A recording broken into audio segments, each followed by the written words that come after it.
end result thereof in verse number 14. Because verse 1 says, the burden of Damascus, behold, Damascus is taken away from being a city, and it shall be a ruinous heap. Now verse 14 reads as follows, and behold, at eventide, which means at night time, trouble, and before the morning he is not. This is the portion of them that spoil us, and the lot of them that rob us. So this destruction that is coming to Damascus will be an overnight destruction that will completely shock everyone. And by the morning time, when people wake up, this attack will be so sudden and so quick, so much that they will be shocked. By the morning time, there will be no building. The shouts of freedom. This weekend, the Assad regime's decades-long rule over Syria ended with the fall of the capital, Damascus.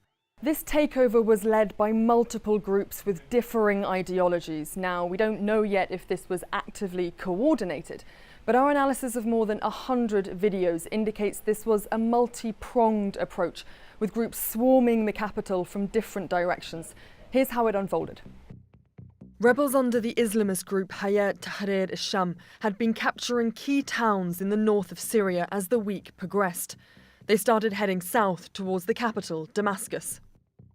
On Thursday, they captured the city of Hama. By Friday, they are still inching their way further south, reaching nearby the town of Talbisa, just north of Homs. An airstrike hits nearby, but the fighters are undeterred, cheering after the strike hits. And now they're not alone. To the south of Damascus, other rebel groups are also mobilizing. This is on the road outside Deraa on Friday night, where the revolution started back in 2011. The group filming called themselves the Southern Operations Room. The next day, fighters from the Druze religious sect are also part of the rebels' progress, tearing down a statue of President Assad's father in a town just outside of Damascus. As the different groups of rebel forces continue to close in on Damascus, regime forces begin withdrawing. Here, they're fleeing on foot. By Saturday night, rebel fighters are in central Damascus and taking control of key sites. This is the Umayyad Square. By Sunday, civilians are entering the presidential palace, bringing out whatever they can. Now, several different rebel groups are present in Damascus, and President Bashar al-Assad has fled to Moscow. The question is, will these groups work together? Can they work together? And fundamentally, who will be in charge of Syria next? Their land. So it is guaranteed that they will part their land, even though now they have not yet decided to part the land. But this is a guarantee that it will happen. They will agree to a two-state solution. They have not yet agreed. They are quite certain now to say, no, we don't want a two-state solution. We just gonna let them stay in Gaza.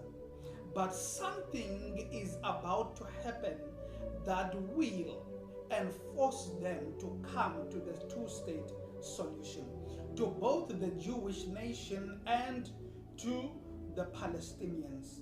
When I say the Palestinians, I mean even the faith, the Islamic faith as a whole, because this is not just including Israel, but this includes the Islamic faith around the Middle. Well, I saw that on Bubba News and passed today, the 12th of September. Okay. What does that mean? That means, I don't know, I'm sure you can see this. It passed 142 to 10, which means 93%. There's 5 vetoing nations in the United Nations. If you have a vote of 80% or more, you cannot veto. It's 93%.